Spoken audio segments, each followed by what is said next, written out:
So I'm speaking with Emmy-winning composer Geoff Zanelli, who is also one of my favorite composers. Some of his work includes the acclaimed miniseries like Into the West and the Pacific. He's also scored hit films like Disturbia, Hitman, Secret Window, Ghost Town, Outlander, and The Odd Life of Timothy Green. Geoff just scored the TV film Killing Kennedy, starring Rob Lowe, as well as the upcoming Christmas in Conway, starring Mary Louise Parker, Mandy Moore, and Andy Garcia. Geoff, so great to talk again. Likewise, thanks for having me. So we've talked before, and in our past interviews, we've discussed kind of your backgrounds and stuff like that. So let's go ahead and jump into Killing Kennedy, which recently aired on National Sure. Geographic. And It, sorry, go ahead. it did, and yeah, I was gonna just brag for a second. It didn't just air. We actually had a record viewership for the channel, so it was a rousing success for National Geographic and for Nelson McCormick who directed it. And anyway, so yes, we were well watched. Well, that's great. I mean, that's awesome. And it just re-aired, I think, recently for the anniversary, right? That's correct. Yes, I think they've aired it every week since it debuted, and I know they're gonna show it again in December. Mm-hmm. So I think they found a topic that resonates, and obviously the timing couldn't be better. But regardless of that, I think it's just a good movie. So Right. people are watching. And so yeah, November 22nd, it was the 50th anniversary of Kennedy's assassination, and this film explores that time in Kennedy's life up to and after that time. And so I mean, this moment in history is some of the most discussed, debated, examined, things. And so, what do you think the fascination, I think, with Kennedy is, as as us, as people, as storytellers? Why do we continue to examine and explore it, especially through film? Right. Well, I think there's certainly a romance to the Kennedy family, which is I suppose in a way is sort of the closest we have to like a royal family in a way. Mm-hmm. I think there's what makes it so interesting and sort of relatable is that it just feels like Kennedy and his family and his brothers, they're living a sort of a bigger life than say you or me, but they still feel approachable and human, and they have glaring flaws and outstanding great qualities. And I guess it's sort of it's a way of looking at ourselves. Right. And I think I realize how sort of cliche that sounds, but it's true. And then when you kind of circle that with the the numerous plausible theories as to what would have gone into the assassination, I think it becomes an even more I don't know, it's an endlessly fascinating story.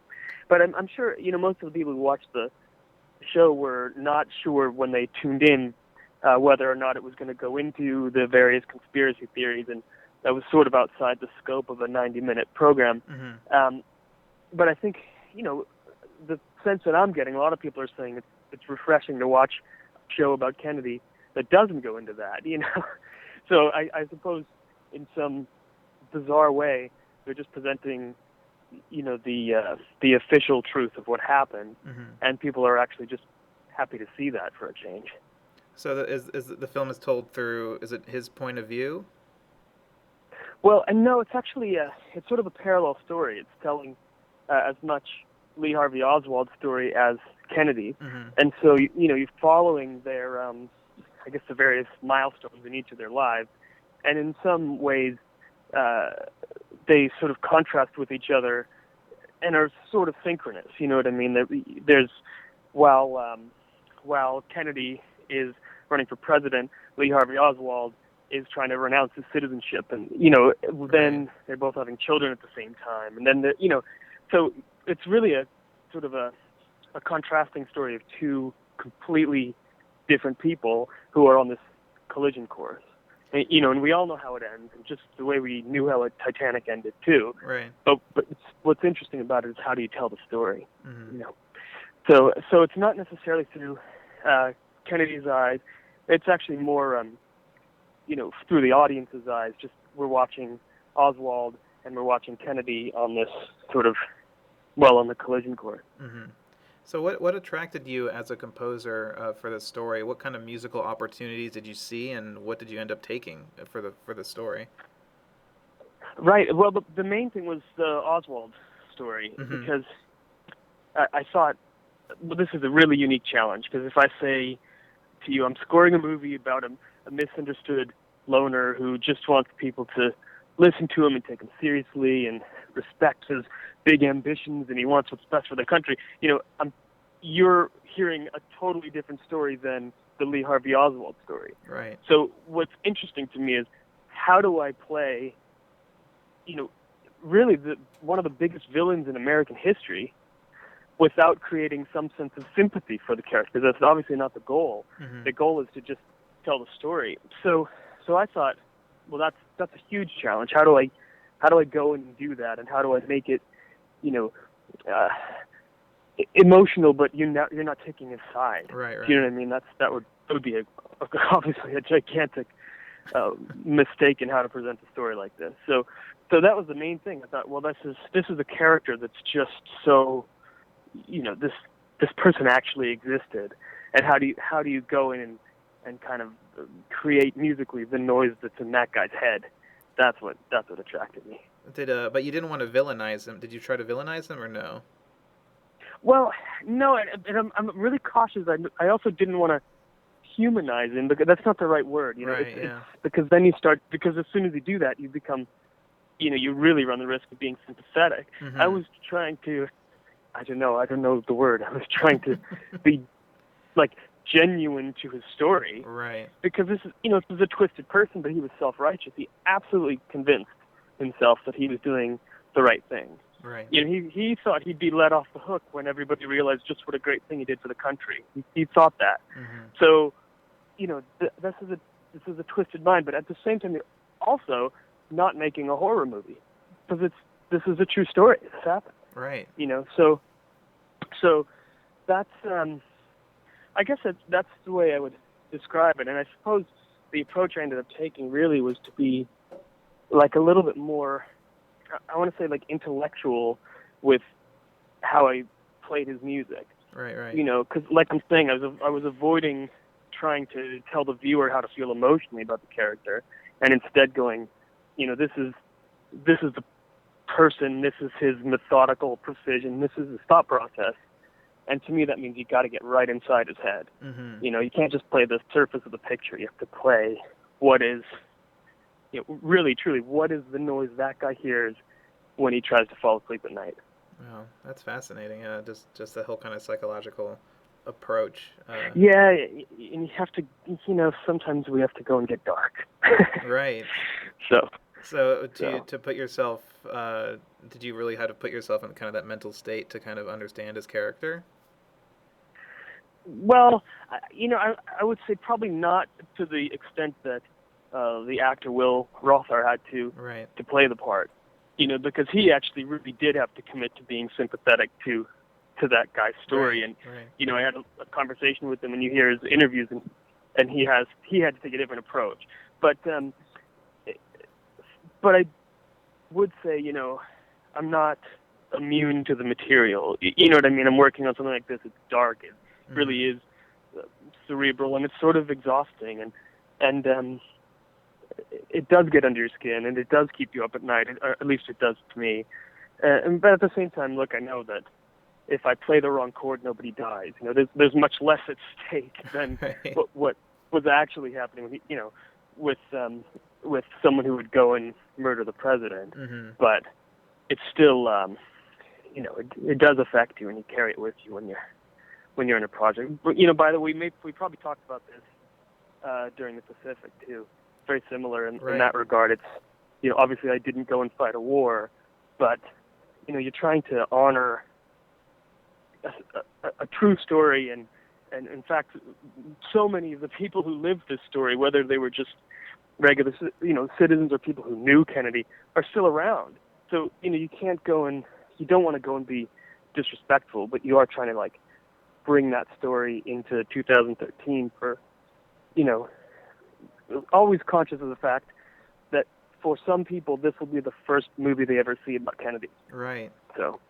And you know. so, yeah, talking about that kind of balancing what it is a real story and everything. And this is not a Yeah. documentary, but I've talked to composers who score docs, and they say that since those stories and people are real, it sort of affects you and how this feeling of responsibility you have, when you're telling their story. But now, since you're watching Rob Lowe portray JFK, were you looking at JFK as specifically the character in this film, or did you kept in mind that he was, the former president of the United States who was Oh, assassinated?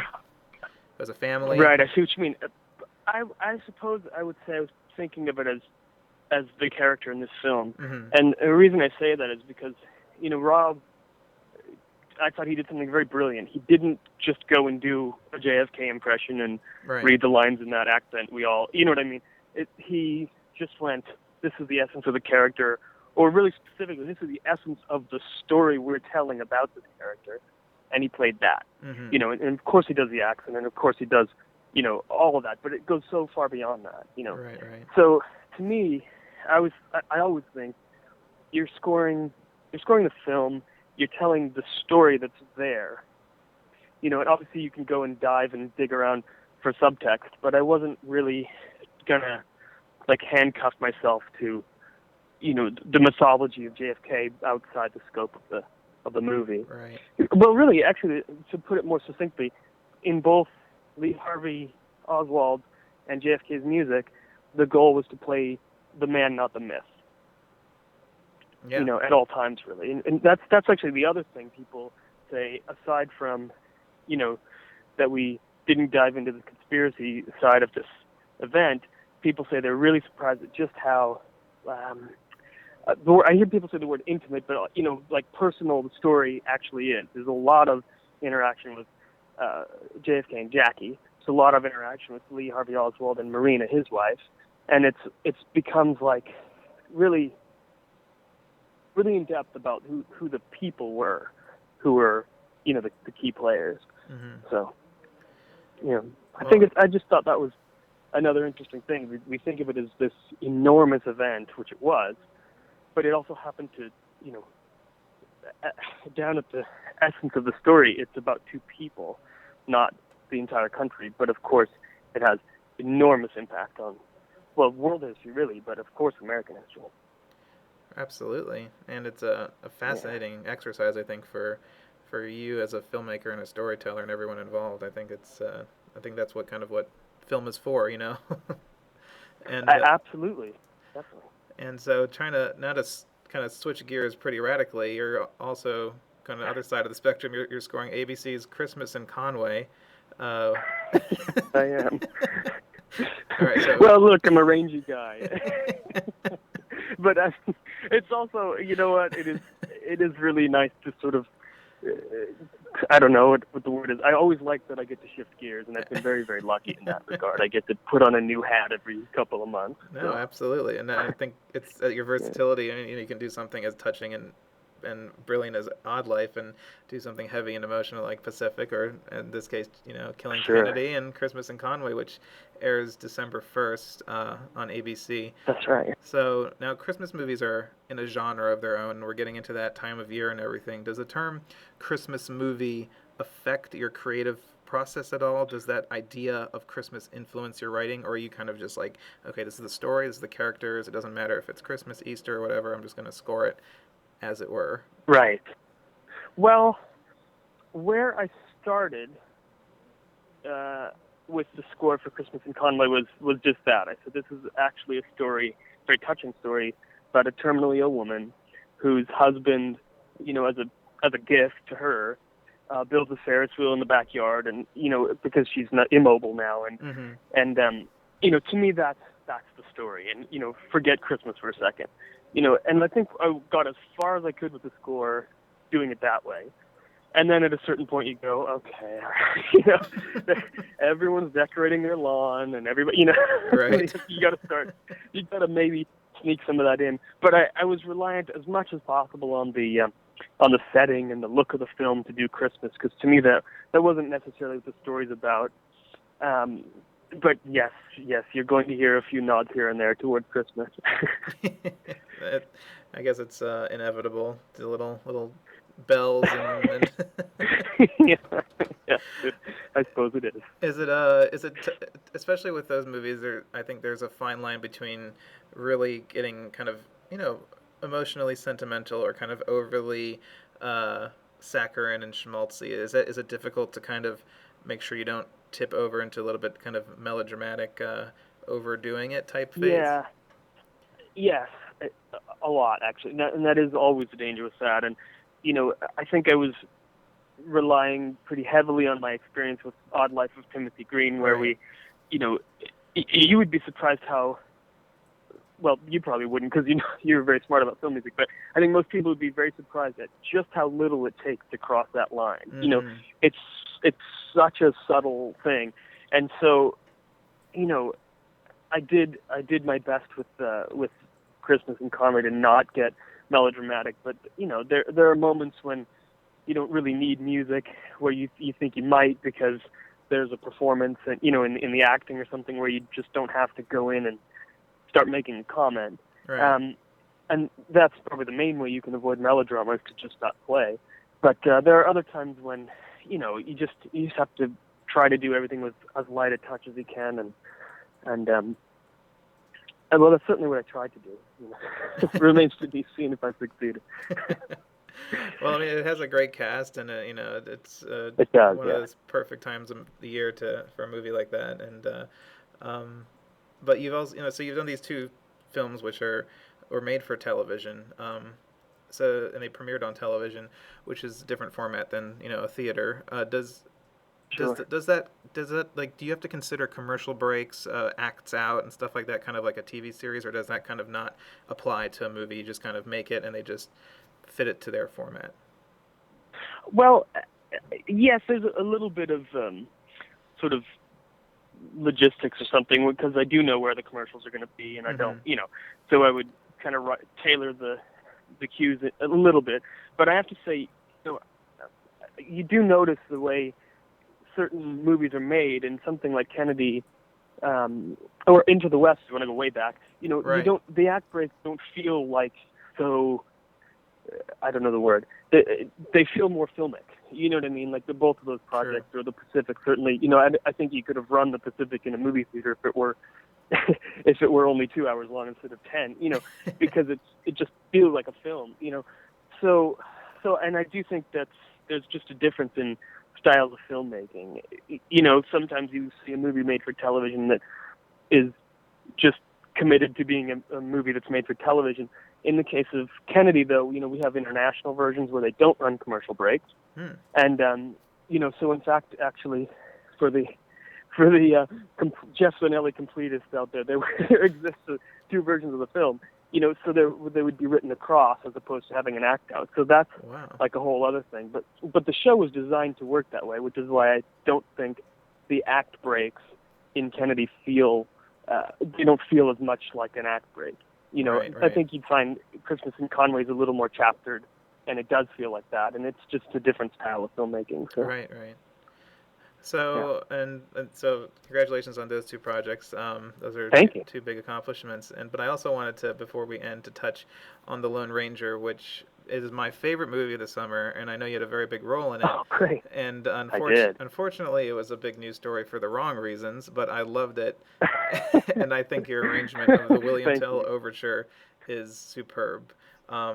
So Thank you. Hans Zimmer did the score, and you have a You did? lasting, collaboration and friendship with Hans, and it's an incredibly big, bold, thematic kind of Western action score, which I love. Westerns are my favorite genre, but the entire Oh, great. final action sequence is set to the iconic William Tell Overture used in the original incarnation of the Lone Ranger. So was that intimidating to approach such a well-known piece of music like that?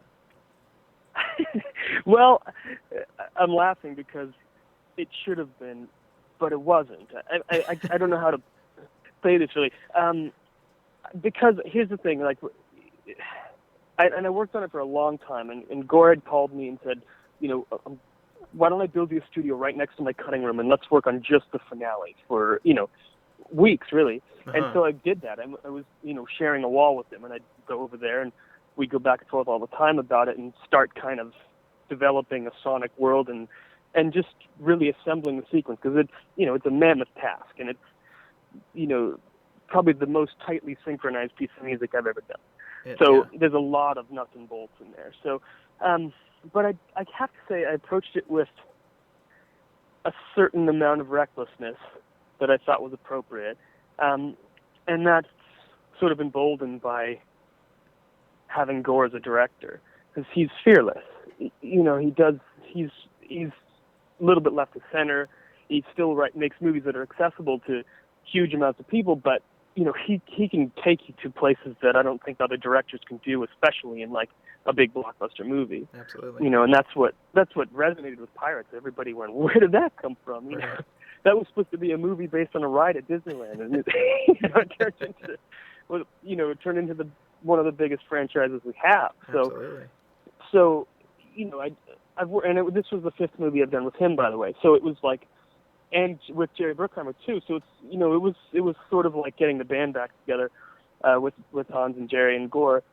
But I go into the William Tell overture thinking,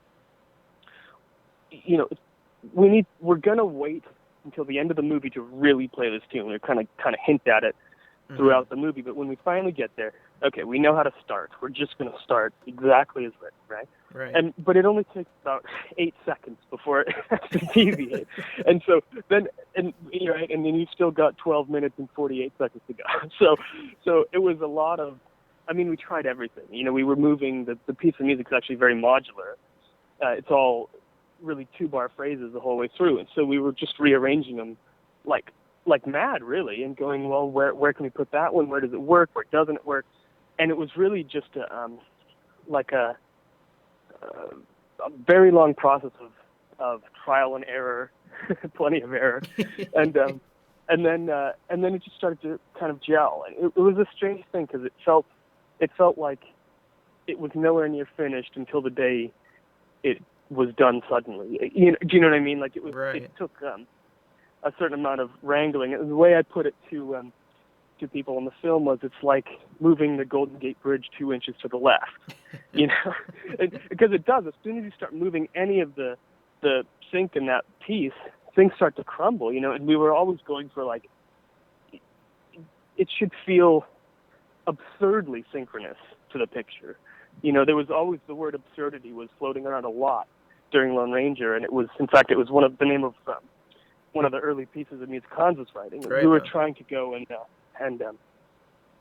find a way of being just, give them something different, and especially with the William Tell, where you've got a piece of music everybody's heard a million times.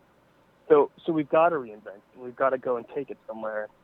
I'm glad that you liked it. I know that a lot of people really responded to that sequence in particular, and it almost felt like it was a sequence that lived independent of the rest of the movie somehow. Mm-hmm.